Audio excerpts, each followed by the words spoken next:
Tatiana. Came from Ukraine, and here in New York I've been 4 years. I speak 4 languages: Ukrainian, Russian, English, and Czech. And today I will tell you a little bit about myself and my language background. Здравствуйте, меня зовут Татьяна. Родилась я в Украине, и в Нью-Йорке я проживаю уже 4 года. Разговариваю на 4 язиках: русском. Вітаю вас, мене звати Тетяна. Народилася я на Україні. Розмовляю 4 мовами: українською, російською, чеською, англійською. І в Нью-Йорку я проживаю 4. Іменуюся Тетяна. Jsem z Ukrajiny. V New Yorku bydlím 4 roky. Mluvím ukrajinsky, česky, anglicky a rusky. A dneska vám povím trošku o sobě. My native language, I could say it's both. My mom and her family came from Russia, and my father is Ukrainian. And when I was growing up, I heard 2 languages, and I had to learn to communicate in both languages, so I can be able to communicate with all. What's that mean? It's kind of a mix of all languages from all over the world. I don't know where it came from, but I think it's called Transcarpathian language. What did you call it? Transcarpathian. It's Transcarpathian? Yes, Transcarpathian is where Karpat is mountains in the west part of Ukraine, so people from west part of Ukraine speak dialect language. Oh, so it's a mix of Russian too, or no? It's a mix of Russian and Polish and Czech. I don't know, I don't even know. Some words even Spanish. Oh, really? I prefer to speak Russian. Why? Because I feel much comfortable to speak Russian than Ukrainian. I just like the way it sounds, and it's much softer. I think I like English and Russian to learn, especially English. English? Mm-hmm. Why so? Because my mom always used to say that, and my father also always used to force me to learn English, because they thought that might be a key for my future success. Okay. Is it easy for you to learn languages, or do you think it's harder for you to know more than one? I can't really say that learning languages is easy. It's not easy, but it's fun and it's very interesting. Sometimes I remember when I was a kid and when I was home alone, nobody was around. Oh. And I used to say something out loud on some other language, and I was so euphoric that I can say something on another language, not just on my own. What language, for instance, would you use when you're telling me this example? English. English? Oh. Especially songs. I love songs. Singing. Yeah. What kind of songs? Oh, old songs, what like kind of music Ram and stuff, like old rock. Okay. Yeah. How old were you when you started learning English? When I started learning English, I was in the 5th grade in school, but that English was very basic and simple. It wasn't good for communicating, and I think my real life classes started here when I came to America. In school, we could choose English, either English or German. So I choose English. I mean, we didn't have Russian. Not Russian in school in Ukraine? Is German useful? Do a lot of people speak German in Ukraine? I don't really like how German sounds. Oh. It's too strong. It's too strong? Yeah. Worse than English? Yeah. Okay. Much. I learned Czech when I was about 11, I guess.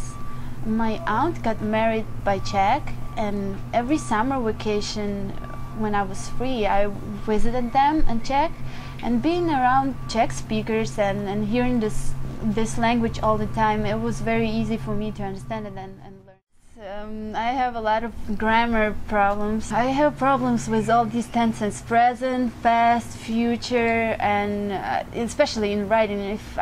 When I'm talking, I don't really pay attention to what I'm saying. But I would never say, for example, I have been going. I would say I was going, or I were doing something. I wouldn't say instead of I have been doing something. Why is that? Is it because the verbs in Russian might be different than English, or?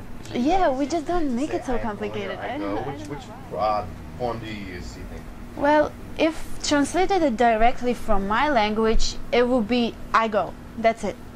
But when I understand that I have to use I am going, because I go, it just doesn't project right? It just flows by itself, I am going.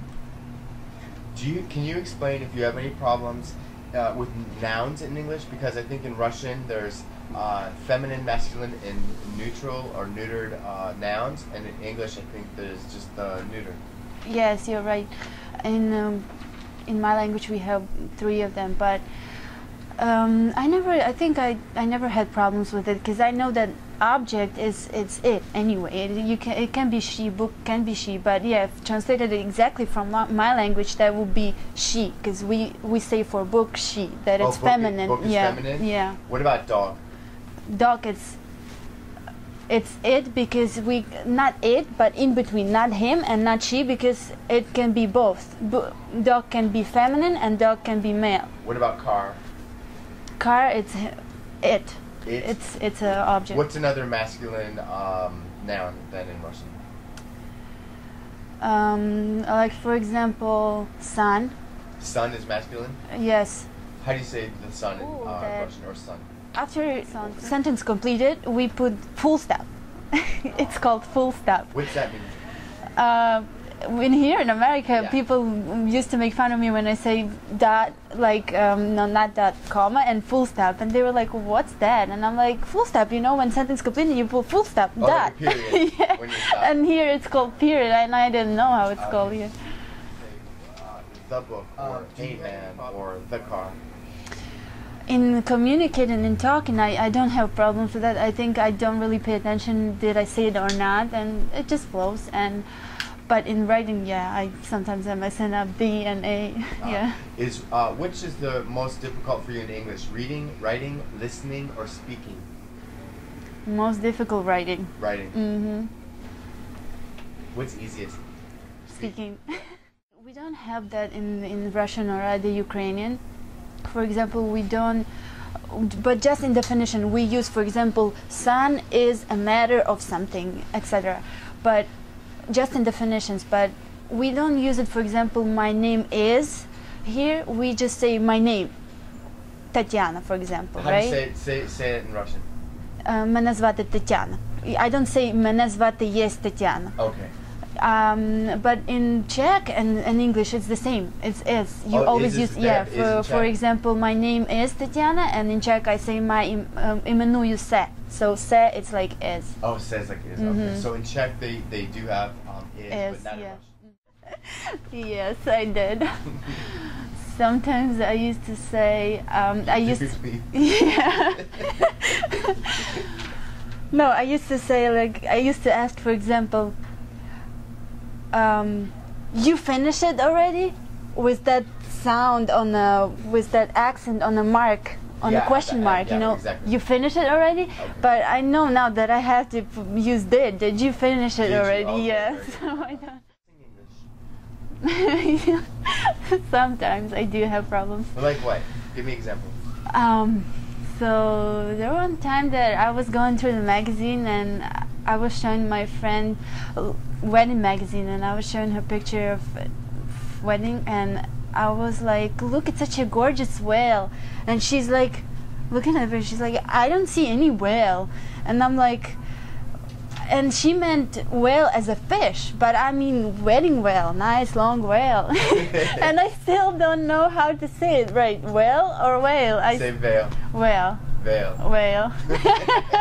It's all the same for me. Okay. And another one, when I came to America, I was learning, my friend was teaching me how to say book.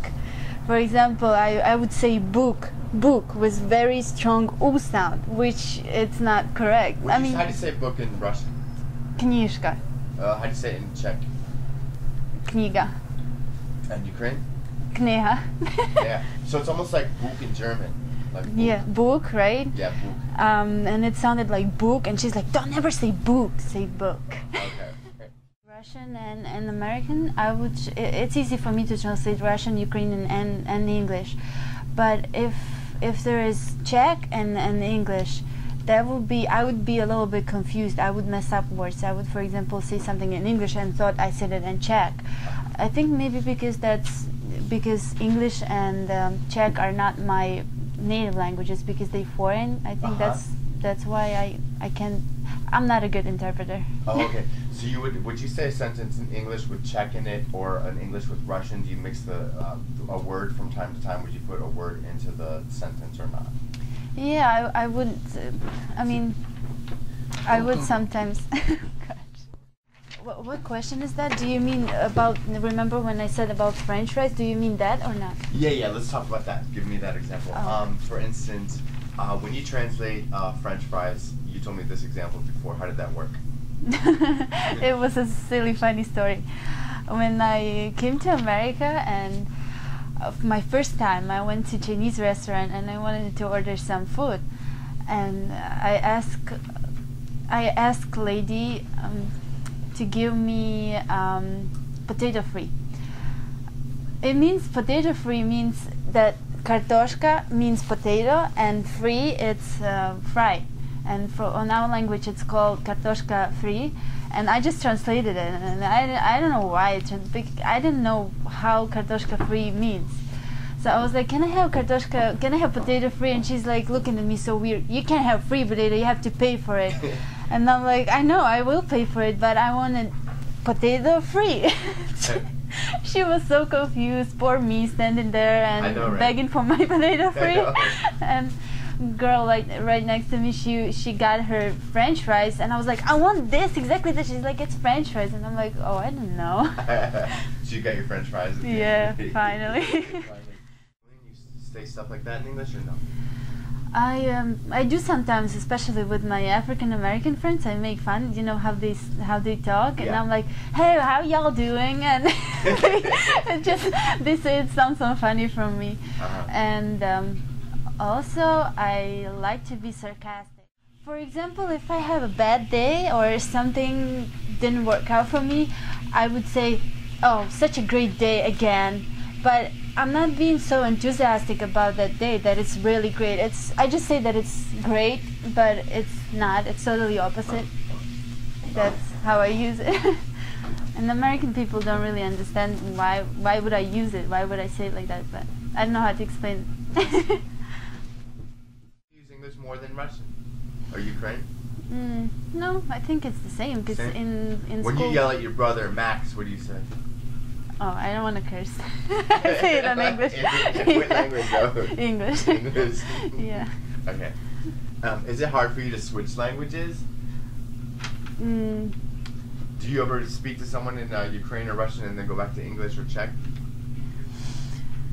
Yeah, I mean, it's kind of, I can't say it's easy, but it's not, it's just confusing. For example, in my head, I can think that I'm saying something on that language, especially between Czech and English, that I'm saying something on Czech, but I express myself in English and it's not a Czech word, and I'm just getting confused. Would you like to learn any other languages? So, I would love to learn Spanish, because it's the second language here in America, and that would be great if I could communicate in Spanish also. And I would love to learn French, because I like French songs. I'm obsessed with Laura Fabian, so I would love to... Who is this? Who? Laura Fabian. Oh, she's a singer? Singer, so I would love to know what she's singing about. Okay, I see. What do you like about living in the United States? I like New York. I like people here. People are very nice, not jealous, very polite, and very positive. You see them smiling all the time. In the United States? Oh, in the United States, no. I don't think so. In Pennsylvania, I've been in Philadelphia. You've been to California? No. Florida? Only New York? Only New York and Philadelphia, New Jersey. Right. How about Delaware? You ever been to Delaware? No, but I saw it's like when you go in on a road for Pennsylvania, it's on the left. Yeah. I haven't been there. Is there anything else you wanted to talk to the class about that we didn't discuss with the questions? Anything you want to say? I would like to say that learning languages and knowing other languages, it's beneficial, and I think it should start from early ages, and then it's my vision of being successful in life and being able to intervene with people from all over the world. Very good. Thank you. So Kevin is the best.